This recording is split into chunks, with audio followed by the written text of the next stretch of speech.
प्रत्येक घरामध्ये असा एक व्यक्ती जर नक्की असतो ज्याला ना कोबी, कारलं अशी काही भाज्या ना आवडीने खात नाहीत. तर तुमच्या घरामध्ये जर कोबी कुणाला आवडत नसेल ना, ते अशा कोबीच्या कुरकुरीत मस्त खमंग अशा वड्या बनवून दाखवा. म्हणजे खायला द्या. इतक्या आवडीने खाते ना आणि कोबी आणली की नेहमी वड्या बनवायचे तर हट्ट करतीनच. इतक्या छान लागतात, टेस्टी आहे, कुरकुरीत आहे, क्रिस्पी आहे. म्हणजे कोबी ज्यांना आवडत नाही ना, कोबीची भाजी वगैरे खायला, त्यांच्यासाठी तरी खूप छान आहेत ह्या वड्या. एकदा करून बघा. तुम्ही पण सगळेजण घरामध्ये सगळेजण आवडीने खातील. इतके छान लागतात. एकदम चहासोबत, असं केचपसोबत खूप भारी वाटतात. टिफिनलासुद्धा तुम्ही बनवून नेऊ शकता. जर कोबीची भाजी खायचा कंटाळा आला असेल तर अशा वड्यासुद्धा तुम्ही बनवून नेऊ शकता. प्रवासात नेऊ शकतात. कोणी पाहुणे वगैरे अचानक घरी आले तर अशा वेळेसुद्धा तुम्ही हे वड्या बनवू शकता. तर चला बघून घेऊया याला लागणारे साहित्य, बनवायची कृती. व्हिडिओ आवडला तर लाईक करा, चॅनेलला सबस्क्राईबर करा. तर ही मस्तपैकी एक छोटीशी कोबीची गड्डी आणली होती. मला कोबीची भाजी खाऊन पण कंटाळा आला, त्यामुळं वड्या करते. तर कोबी ना चांगली चॉपरमध्ये मी बारीक अशी चिरून घेतली. बघू शकता. किसणीने सुद्धा याला किसू शकता किंवा मिक्सरमध्ये सुद्धा थोडा थोडा कोबी टाकून याला फिरू शकता. मस्त छान असा चॉपिंग होते. तर मी ह्या चॉपरमध्ये बारीक केलेला आहे पत्ता कोबी. त्यानंतर हे बघा, थोडीशी कोथिंबीर लागणार आहे. इकडे मी लसूण आणि मिरचीचा कूट केलेला आहे. 4-5 मिरच्या आणि 5-7 लसणाच्या पाकळ्या बारीक कुटून घ्यायच्या. त्यानंतर इकडे मी थोडंसं 2 चमचे ज्वारीचं पीठ घेतलं आहे. खूप छान एक चव येते वड्याला. त्यानंतर इकडे मी तांदळाचं पीठ घेतलं आहे 2 चमचे. सेम क्वांटिटीमध्ये ज्वारीचं आणि तांदळाचं पीठ घेतलं आहे. हे बेसन पीठ मात्र जसं लागेल तसंच वापरायचं आहे. अर्धी वाटी घेतलं आहे. त्यानंतर थोडेसे जिरे आहेत बघा, हे थोडेसे जिरे घेतले आहेत. त्यानंतर सफेद तीळ, हे बघा 1-1.5 चमचा सफेद तीळ पाहिजे. बस, याच्या व्यतिरिक्त आपल्याला काहीच साहित्य लागणार नाही. झटकेपट कोबीच्या वड्या बनवूया. तर एका भांड्यामध्ये ही बारीक चिरलेला कोबी, ह्या वड्या जर छान अशा म्हणजे क्रिस्पी, कुरकुरीत आणि मस्त दिसायला पाहिजे ना, तर जितका होईल ना तितका कोबी बारीक चिरून घ्या. मग तो मिक्सरमध्ये चिरू शकता, चॉपरमध्ये चिरू शकता किंवा हाताने जर जमत असेल बारीक तर ते पण करू शकता. पण हाताने कसं जरा आपल्याला थोडा वेळ जातो, त्यामुळं. आता हा बारीक चिरलेला कोबी मी याच्यात टाकून घेतला आहे. त्यानंतर आपण इकडे लसूण मिरचीचा कूट जो केला आहे ना तो टाकायचा. हवं तर इकडे लाल मसाला पण टाकू शकता, पण लसूण मिरचीची चव ना जरा छान लागते लाल मसाल्यापेक्षा. पण तुम्ही टाकू शकता थोडासा रंग येण्यासाठी लाल मसाला. इकडे मी लसूण मिरचीचा कूट जो आहे तो याच्यामध्ये कोबीमध्ये सर्वात पहिलं टाकलेला आहे. आता आपण याच्यात टाकणार आहोत थोडेसे जिरे. लसूण मिरचीचा कूट करता वेळेस पण जिऱ्याचा कूट त्यामध्ये टाकले तर लसूण मिरची जिऱ्याचा कूटसुद्धा तुम्ही करू शकता. त्यानंतर इकडे मी सफेद तेल टाकते 1-1.5 चमचा. तिळाची कोटिंग छान येते वड्याला. कोथिंबीरची वडी असो किंवा मेथीची वडी असो, तीळ टाकले की छान सुंदर दिसतात वड्या. आता आपण याच्यात टाकणार आहोत थोडीशी बारीक चिरलेली कोथिंबीर. काही जण इकडे बारीक चिरलेला कांदासुद्धा वापरता. आवडत असेल तर टाकू शकता एक छोटा बारीक चिरून कांदा, पण मला नाही आवडत वड्यामध्ये कोबीच्या. 2 चमचे तांदळाचं पीठ. तांदळाच्या पिठाने खूप मस्त बराच वेळपर्यंत वड्यांना क्रिस्पी लागतात, कुरकुरीत राहतात. आणि 2 चमचे हे ज्वारीचं पीठ टाकले. हे पूर्णपणे ऑप्शन नाही टाकले तरी हरकत नाही, पण छान चव येते वड्याला. आणि बेसन पीठ बघा, सुरुवातीला मी 3 चमचे टाकले. जर आवश्यकता वाटली तर मग अजून बेसन पीठ ॲड करूया.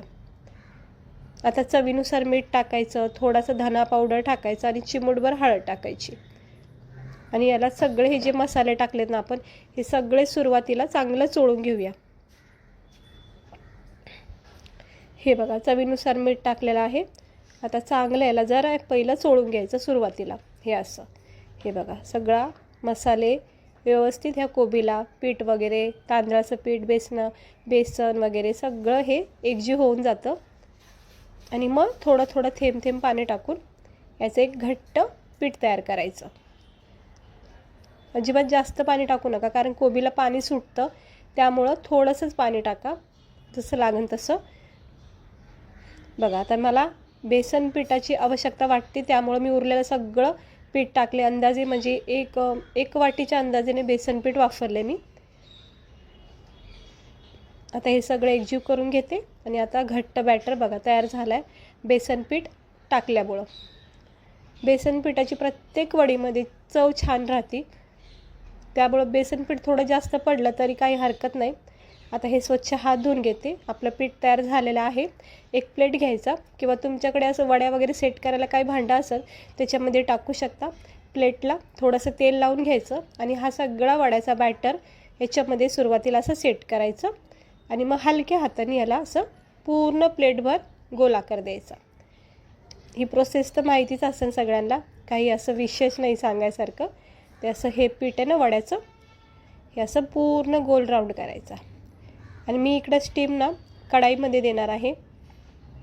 बघा इकडे कढाई तापत ठेवली, त्यामध्ये थोडंसं पाणी ठेवलं आहे आणि आपला गॅसचा जो स्टँड असतो ना बर्नर तो ठेवला आणि त्याच्यावर ताट ठेवले. म्हणजे चाळणी वगैरे ठेवली नाही. याच्यावर पण अशी स्टीम दिली जाते. पाहू शकता मस्त एक 10-12 मिनटामध्ये सुंदर असं हे पीठ आपलं स्टीम झालेलं आहे वड्याचं. एकदम पॅक झालं आहे. आता मी काढून घेते, थंड करून घेऊया. हे बघा पीठ किती सुंदर सेट झालं आहे का नाही. व्यवस्थित बेसन पीठ वगैरे सगळे मसाले शिजून गेलेले आहेत, म्हणजे वाफेवर एकदम पॅक झालेत. कच्चापणा सगळा निघून गेला. आता याला थोडं थंड करून घेऊया, मग याला कटिंग करूया. थोडा वेळ द्यायचा. थोडं थंड झालं की असं चमच्याच्या साहाय्याने किंवा चाकूच्या साहाय्याने थोडंसं नॉर्मल गरम असतानाच ह्याला कट पाडा, कारण की ह्या गरम असताना कट पडले जातात आणि मग थोडं थंड झालं की मग वड्या सहजपणे अलगद निघतात. हे बघा अशा लाईनी मारायच्या. याचा अंदाज सांगू विचार करू शकता की खालून बॅटर आपला व्यवस्थित शिजला आहे. उभ्या लाईनी पाडल्या की अशा आडव्या पाडायच्या, म्हणजे वड्या तयार होतात. हे बघा मस्त याला चौकोन आकार असे देते. एकदम हलका हात वापरायचा. आता याला थंड करायच्या आणि तुम्ही याच्या चौकोन लाईनी बघू शकतात. बघा वड्याचा कट झाला आहे ना, थंड झाला की लगेच सुटल्या जातात. कडेकडेनी सुरुवातीला स्टार्ट करायचं. हे बघा ही सुरुवातीला ह्याला काय आकार नसतो एवढा, कारण ही कडीची साईट असते त्यामुळं. तर असं हलक्या हाताने चाकूच्या साहाय्याने किंवा असं चमच्याच्या साहाय्याने बघा किती अलगद निघली. अजिबात कुठे तुटली नाही, चिटकली नाही. काढता वेळेस एकदम व्यवस्थित निघली का नाही. हे बघा वडी. आता मी या छोट्या साईजच्या कट केल्यात म्हणून ह्या छोट्या झाल्या. तुम्ही मोठ्यासुद्धा वड्या करू शकता. हे बघा असं हलक्या हाताने प्रोसेस करायची, ही वड्या काढायची, जेणेकरून अजिबात तुटणार नाही काय नाही. आणि तुम्ही प्लेट बघू शकता, आपला बॅटर वगैरे अजिबात त्याला चिटकलेला नाही आहे, व्यवस्थित सेट झालेला आहे. हे काढून घ्यायचं जरा साईडचं कडीचं, कारण त्याला काही चौकोन आकार नसतो ना, त्यामुळं तो नंतर फ्राय केला तरी चालेल. आपल्या वड्या अगोदर पहिला काढून घ्यायच्या. हे बघा किती साऱ्या अशा ह्या वड्या बघा सोडल्या गेल्या आहेत लगेच, तुम्ही पाहू शकतात. मस्त निघतात का नाही, एकदम अलगद, कुठे चिटकली नाही काय नाही. इतक्या सोप्या पद्धतीने वड्या त्या सुटल्या चालल्यात. हे बघा आहे का नाही, एकदम भारी वड्या तयार झाल्या मस्त. चला आता आपण ह्याला गरमागरम पॅनमध्ये स्लो गॅसवर फ्राय करून घेऊया. तर मी तेल तापत ठेवलेलं आहे, स्लो गॅस ठेवला आहे. ह्या वड्याला तेलसुद्धा कमी लागतं किंवा तुम्ही डीप फ्राय पण करू शकता किंवा असं नॉर्मल पण थोड्याशा तेलामध्ये याला फ्राय करू शकता. स्लो गॅस ठेवायचा, नाही तर वड्या करपल्या जाऊ शकतात. फक्त याच्यामध्ये क्रिस्पीपणा दोन्ही बाजूनी चांगले लालसर रंग येईपर्यंतच फ्राय करा. हे असं आलटी पलटी करायचं थोडा वेळ, म्हणजे बघा असा रंग चढायला लागला की काढायचं. जास्त पण काही कडक होऊन नाही द्यायचं, कारण आपण याच्यामध्ये तांदळाचं पीठ टाकले त्यामुळे ह्या वड्या क्रिस्पीच राहतात. फक्त असा रंग चढेपर्यंत, सुनेरी गोल्डन असा ब्राऊन रंग येईपर्यंत छान याला फ्राय करा. तुम्ही पाहू शकता जवळून मस्त झालेल्या आहेत. आणि असं कडक होईपर्यंत वड्या फ्राय करा. खूप मस्त, म्हणजे कोबीची भाजी ना ज्यांना आवडत नाही ना त्यांना ह्या वड्या खूप आवडतील. एकदा तरी करून बघा. आपण कोथिंबीर वड्या करतो बघा, अगदी तशाच आहेत, फक्त कोथिंबीरच्या जागी इकडं आपण कोबी वापरलाय बस. सेम प्रोसेसनी मग तुम्ही मेथीच्या वड्या करू शकता, पालकच्या वड्या करू शकता, कोथिंबीरच्या. आता चांगल्या प्रकारे बघा सुंदर रंग आलाय का नाही वड्यावर. आता एक एक काढून घ्यायचं, याच्यापेक्षा जास्त नाही फ्राय करायचे, नाही तर करपल्या जाऊ शकतात. तर मस्त झालेल्या आहेत एकदम कुरकुरीत क्रिस्पी अशा ह्या कोबीच्या वड्या. चला एक एक काढून घेते आणि दुसरा बॅचसुद्धा आपण याच्यावर टाकून घेऊया. हे बघा झाल्यात का नाही मस्त अशा वड्या ह्या तयार झाल्यात. आता दुसरा बॅचसुद्धा टाकून घेते, ह्यासुद्धा फ्राय करूया आणि गरमागरम मग आपण प्लेटमध्ये याला सर्व करूया. स्लो गॅस ठेवायचे, एवढे काळजी घ्यायची की स्लो गॅसवरच ह्या वड्या फ्राय करा.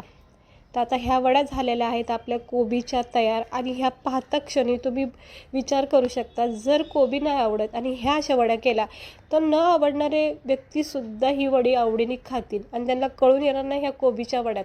पण खाल्ल्याच्या नंतर, चव आवडल्याच्या नंतर तुम्ही जर सांगितलं की ह्या कोबीच्या वड्यात, तर विचार करू शकता कोबी आवडीने खातील, इतक्या छान लागतात. तर करून बघा तुम्ही. व्हिडिओ आवडला असेल तर एकदा लाईक करा, चॅनलला सबस्क्राईबर करा. असे छान छान मस्त रेसिपी दाखवत राहते मी तुम्हाला नेहमी. हे बघा किती छान क्रिस्पी कुरकुरीत अशा ह्या आपल्या कोबीच्या वड्या तयार झालेल्या आहेत खाण्यासाठी. वरून तिळाची कोटिंग बघा किती मस्त लागली का नाही. आणि आतून एकदम छान सगळे आपले मसाले साहित्य एकदम छान शिजून निघलेले आहेत. आणि अशा वड्या एकदा तरी करून बघा. ज्वारीच्या भाकरीसोबत मी खाते, चपातीसोबतसुद्धा खाऊ शकतात याला. आणि केचपसोबत एकदमच भारी लागतो. गरमागरम चहासोबतसुद्धा तुम्ही सकाळी नाश्त्यालाही बनवू शकता. फक्त कोबी वगैरे चिरून ठेवायचे आणि सकाळी फक्त थोडंसं पीठ वगैरे टाकून मिक्स करायचं. बघा सुंदर दिसतात का नाही ह्या कोबीच्या वड्या. कुणालाही आवडेल अशा ह्या वड्या आहेत. तर चला भेटते मी तुम्हाला पुढच्या व्हिडिओमध्ये. स्वस्त राहा.